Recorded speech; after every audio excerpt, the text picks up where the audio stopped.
you're watching Initiative Africa. My name is Asha Sampet. Welcome to your weekly magazine featuring Africa on the move through smart innovations and initiatives that work. This week, we look at the great African talents in paint, print and song. Well, it's time for Initiative Africa. Let's get on with our show, with our top stories today. A master of painting and printmaking, Bruce ONOBRAKPEYA's life and work are in themselves a tribute to the artistic creativity of West Africa and particularly Nigeria. From the hustle and bustle of the early days of independence to today's contemporary art market, this exceptional artist has been able to adapt to every decade. He's our guest today. For me, it has helped me to develop all the aspects of printmaking which are not even known to the West. A choir to promote the songs of the African tradition, but not just that. The Gabonese choir, the Chant sur la Lowé, has been thriving for 30 years on a polyvalent repertoire. In fact, La Lowé is versatile. But we don't forget our primary ambition, which is to perform and to be able to offer a purely Gabonese repertoire. Looted in 1892 back in Cotonou in 2021, the 26 works of art of former Dahomey's kingdom have been returned to Benin. What impressed me the most is this aisle here, which talks about our Amazon women, especially Queen Tassi Hangbe, who was actually the first woman on the throne. They are teachers, doctors, retired but also unemployed or students. These 60 or so volunteers with the same passion for music have been forming a unique group in Gabon for 3 decades. The Chant sur la Lowé choir, which was founded by 2 sisters who wanted to honor African music and musical traditions. Sophie and Evelyn Damas have succeeded beyond their expectations and beyond the borders of Gabon, as their choir has become versatile and well known for its live performances all over the world. Our journalist Jean-Rovis Demani followed them. Take a look. The Gabonese believe that a spirit lives in the deep waters of La Lowé River, a spirit so powerful that it decides the fate of men, and that politicians seeking to extend their influence must make an offering to the spirit. In the Damas district, in the heart of Libreville, these musicians invoke an entirely different spirit. They are the Song on the Lowé River. They meet Wednesdays and Saturdays to write and fine-tune new songs and rehearse. The orchestra has been around since 1990, when it was formed by sisters Sophie and Evelyn, daughters of the famous George Damas Aleka, composer of the Gabonese national anthem. A reinterpretation of Exultate Deo by the Italian Alessandro Scarlatti is an anthem that still resonates today for a whole generation. The sisters decided to create an orchestra to bring together all who shared this passion. Sophie, the group's co-founder, remembers those early days clearly. La Lowé group kept us traveling. The first competition was in South Africa. Auquel nous avons participé, c'était en Afrique du Sud. Évidemment, nous arrivions dans un environnement un peu inconnu. Obviously, we arrived in a somewhat unknown environment as newbies who were not aware of what was at stake, but still aware that we had come to do a job, and we met extraordinary groups there. Et nous avons rencontré des groupes extraordinaires sur place et on a travaillé. We worked hard. Nous avons gagné ce concours. And we easily won the contest, and some cried and were sad, while others were really happy. Vraiment qui étaient tous heureux. The orchestra began simply enough, a brass band, a guitar and a few singers. Today, the atypical group is made up of about 60 musicians and some 20 amateurs, a diverse collection of merchants, decorators, painters and even civil servants from all corners of the country. Nous sommes capables de tout faire. Nous avons chanté des chansons. We can do everything. We have sung South African songs, English, German and even Russian songs. Everything we could get our hands on, we sang it to prove to ourselves that we have no limits. We sing African songs, obviously. In fact, la Lowé is versatile. Polyvalente en fait. Mais nous n'oublions pas que notre ambition première. But we don't forget our primary ambition, which is to perform and to be able to offer a purely Gabonese repertoire. Their first steps in music were challenging. They had to face a society dominated by classical music. But through hard work, they have managed to win over the crowds, and today the orchestra is invited to official galas in Gabon and abroad. Having joined the orchestra at the very beginning, Thierry wants to believe in a new life for the group. The secret of Chant sur le Lowé is love, because everything is about love. Everything we do, all the pieces we perform, the dance moves, the outfits, and everything around the group is about love because we do everything ourselves. We take pleasure in doing it, and we also take pleasure in giving it, in passing it on to the audience. Live performances are their speciality, even abroad. They are comfortable on stage, it's a second home, and they play as they know how. They can perform various styles, soul, salsa, variety, even Gabonese rhythms, from the very famous Bawiti or the Njobi, to ancestral initiation rites dating back 100 years. Their songs are a mixture of the group's compositions and perfect cover versions of well-known Gabonese variety music in local languages, but also in English or Spanish. Always with the same passion and enthusiasm, which has not changed for 30 years, says this member of the choir. Let's say I was in the choir in primary school because I went to Catholic schools, and when I came, I asked for the entry requirements and I was told that you only have to like singing, and that's it. What motivated me to join this choir was, first of all, the love of singing, the passion for singing. That's what brings us all together. Moreover, it was the diversity of the repertoire of this choir. 30 years on, and Le Chant de la Lowé is still in full creative swing, a trademark feature of the orchestra which remains a symphonic icon, both in Gabon and internationally. Notably in China, France and South Africa, this musical child of two sisters continues to grow and to surprise us. 60 years of successful and busy artistic career, a great achievement for our guest Bruce ONOBRAKPEYA.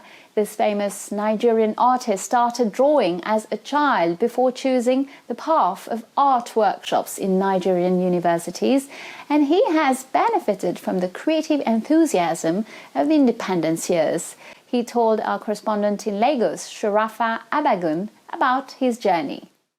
This amazing 60 years career, it started with storytelling when you were a young boy and went on with a formal art education and several workshops, some organized by German expatriates.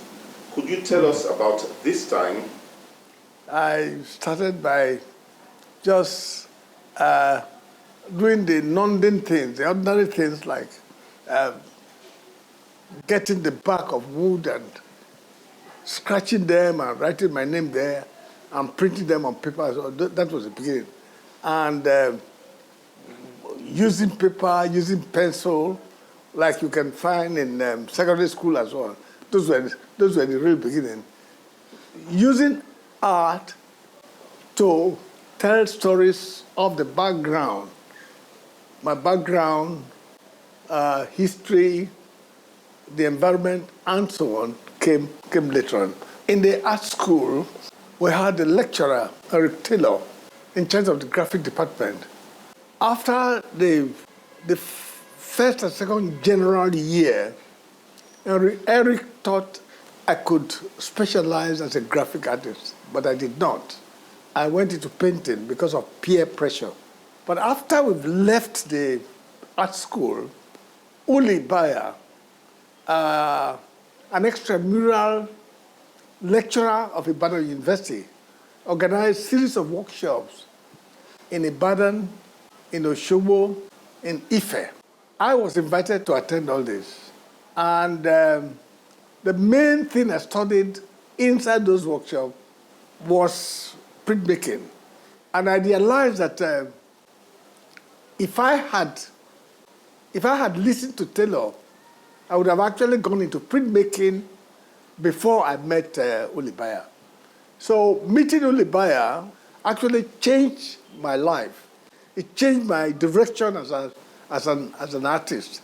I became so interested in printmaking. But not only that, my attending those workshops, particularly in Oshobo, I found out that the workshop was able to transform the environment. What used to be to everybody like a rural railway station, which Oshobo was then, was transformed later to a very important township.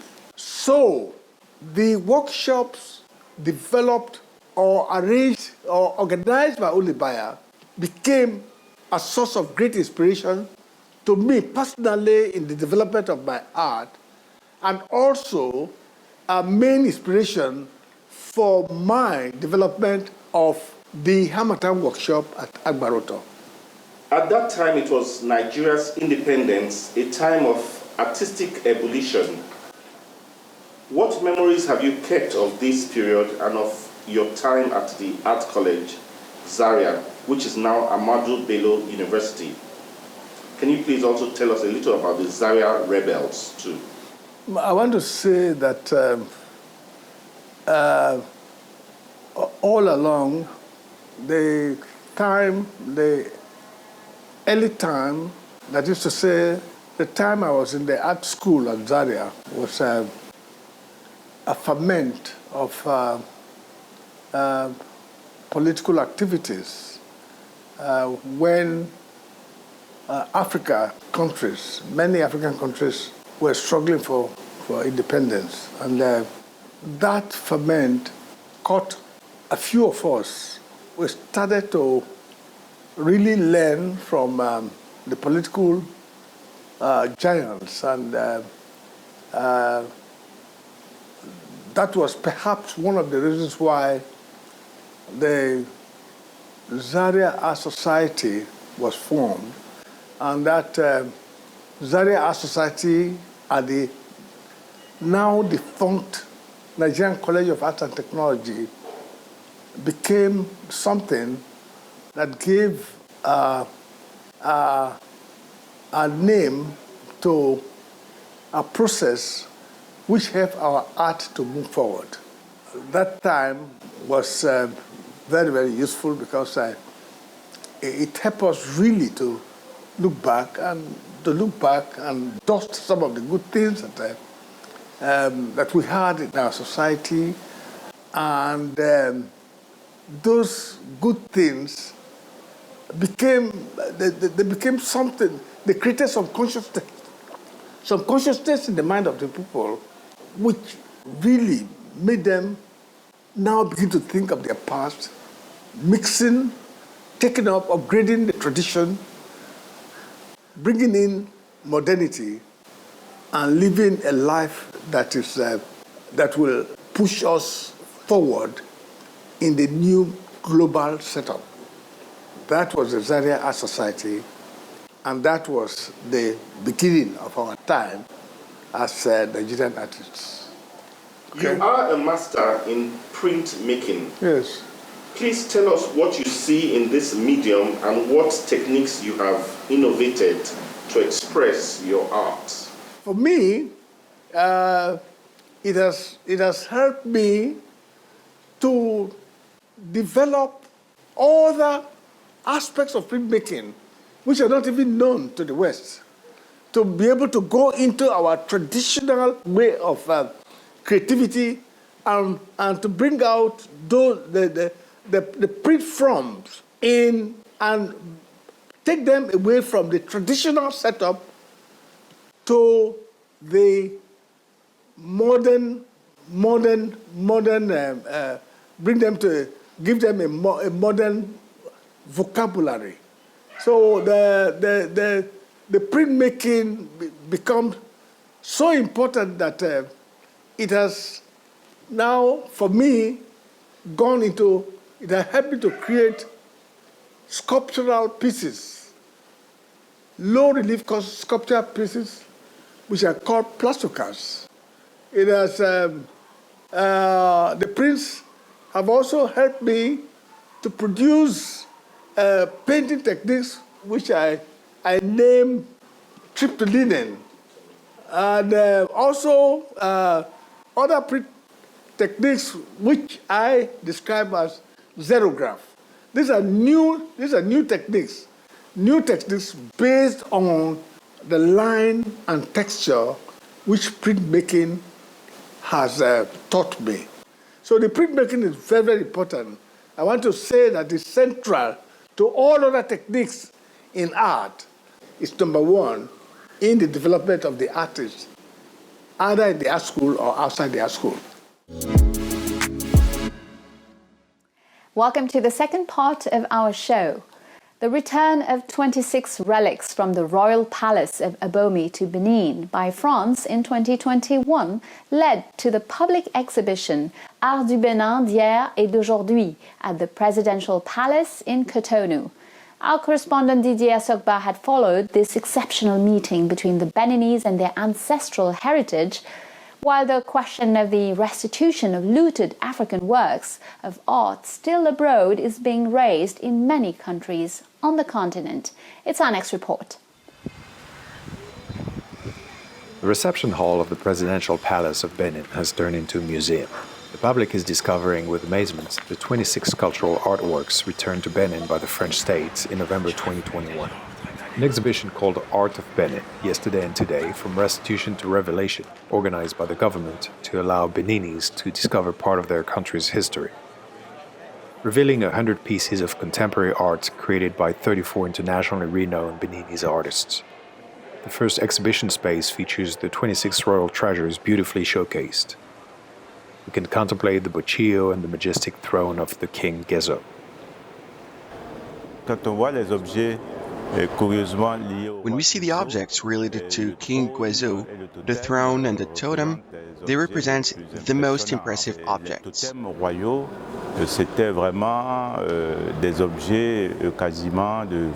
Royal totems are important cult objects in the practice of warfare. Assagnats or assins, these are ceremonial and funerary furniture.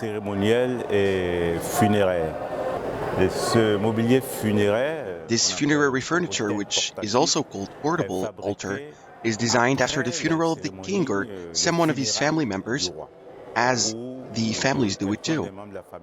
But here we are in the presence of royal assagnats.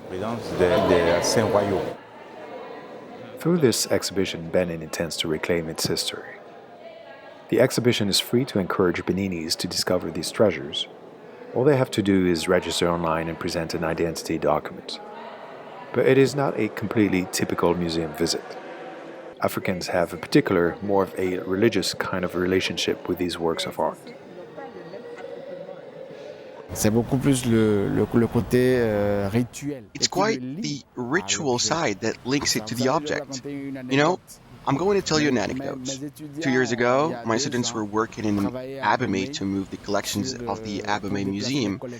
They were working on the collections that are in the museum of King Behanzin, Abomey, and they were moving an engraving of King Behanzin, and therefore they held it in their hands.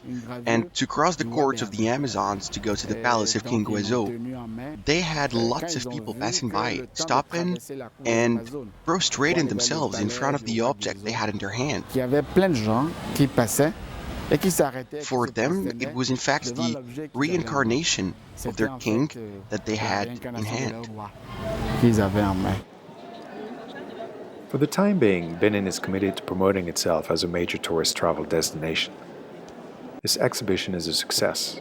In just over 2 months, more than 100,000 people have visited the royal treasures and contemporary works of art on display at the Presidential Palace. By making this exhibition free for the first 3 months, the Talon government wanted to invite, attract and capture both foreign and local public. I came from Kandy to visit the artworks. Kandy is 655 kilometers from Cotonou. We started with the 26 royal treasures, then the contemporary artworks. I was flabbergasted. I took many pictures. On the other side of the 26 art pieces, there is the statuette of the shark, of King Kondo Bianzin. It enchanted me a lot. It is true that, from a distance, it seems a little fragile because it is melted in certain places, but that reflects what the person has been in the past. What impressed me the most is this aisle here, which talks about our Amazon women, especially Queen Tassi Hangbei, who was actually the first woman on the throne. This museum experience in Benin is a hope for all of Africa. The country is already a textbook case for African nations faced with the delicate questions of the restitution of artworks exported and often exhibited outside the continent. 6 countries, Senegal, Ivory Coast, Ethiopia, Chad, Mali, and Madagascar, have already submitted restitution claims. Many African countries mistakenly are hesitant because they say they are not ready. We don't necessarily have the museum infrastructure, and I say I'm quite annoyed by his remarks. It is necessary to distinguish 2 concepts, which are the return and the restitution. The return is the physical act. It is when the object leaves from point A to arrive at point B. The restitution is the legal act. It is when the object changes ownership. We can have restitution without return. For example, Chad is not ready. I say you are not ready for return, but you are ready for restitution. 3 museums are currently under construction in Benin. The MIM, International Museum for the Memory of Slavery, in Ouida, will open by the end of 2022. The International Museum of Vodun in Porto Novo, and the Museum of the Epic of Kings and Dahomey's Amazons in Abomey, where the 26 return works will now be exhibited. Well, let's get back to our guest, Bruce ONOBRAKPEYA. He explains how his art has seduced an international and Nigerian public and continues to transmit his creativity through art workshops despite his old age. Let's listen to him. Your artistic work has been showcased in the most prestigious international institutions, yet you have said that most of your work is owned by Nigerians. Is this important for you? My main collectors now are Nigerians, but it started with the inspiration, with the encouragement of people from abroad. Through our effort, through hard work, through teaching, through exhibitions, we have been able to inspire our own people to see into the meaning of contemporary art and to connect this with the old art that we have done. They saw the importance of art, contemporary art. They connected it with the art that we have done in the past. So now they have a full realization of art, and they launch into it to make art a part of their life. So I want to say that the aim of the informal education system, which I call the Hamatan Workshop, is really very vast. But one of very important one that I did mention earlier is the fact that the Hamatan Workshop brings people together. They bring Nigerians together. They bring the West Africa people in West Africa together. They bring Africans together. They bring people from Europe and from America together. And in that way, friendship is created, and that friendship actually leads to the general peace of the world. What about young kids? Can they find good training in arts techniques? Yes, they do. The young kids find good training in art techniques. Majority of us belonging to the Nigerian art society we became teachers. And our teaching was not restricted to the grown-ups. It also concerned the younger people. In Agbaroto, for instance, people from elementary school, people from secondary schools, all over the state and adjoining states, they all come to see art in our various galleries. They come to see people work, and sometimes we give them opportunity to work and practice what the grown-up people or the participants do. We give them that opportunity. And in Lagos here, we actually give workshop to young people from schools. The young ones and the older ones benefit from the training that we give to the environment, to the people in the environment about art, and all that are responsible for the growth and the benefit or the gains that we are reaping today from the arts.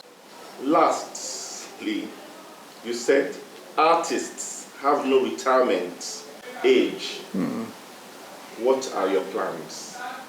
The plan is to continue to develop the arts, continue to express myself. Whenever the inspiration comes, as much as my energy can take, I will try and develop those inspirations, develop them in such a way that I can see physically what is being conceived internally, and also what is being so conceived can also be made available now to the generality of the public. So art is something which I think, or which I have proved to be a kind of working as well as playing. And so I don't stop playing. I don't stop enjoying using my hands. I don't stop thinking. This goes on. Expression, feeling goes on in anyone. It didn't really matter, even from a child, the child growing up, from the child to adulthood to old age, one feels.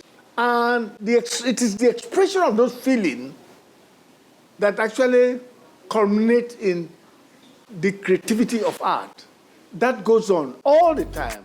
Well, that's it. Initiative Africa is over for today. You can find the interview with Bruce ONOBRAKPEYA as well as our shows on our news website, africaonair.com. And of course, you can follow us on our social media channels. Feel free to share, like, and comment with the hashtag Initiative Africa. And don't forget, next week, same time, same channel, I'll see you again for a new edition of Business Africa. Have a great week and goodbye.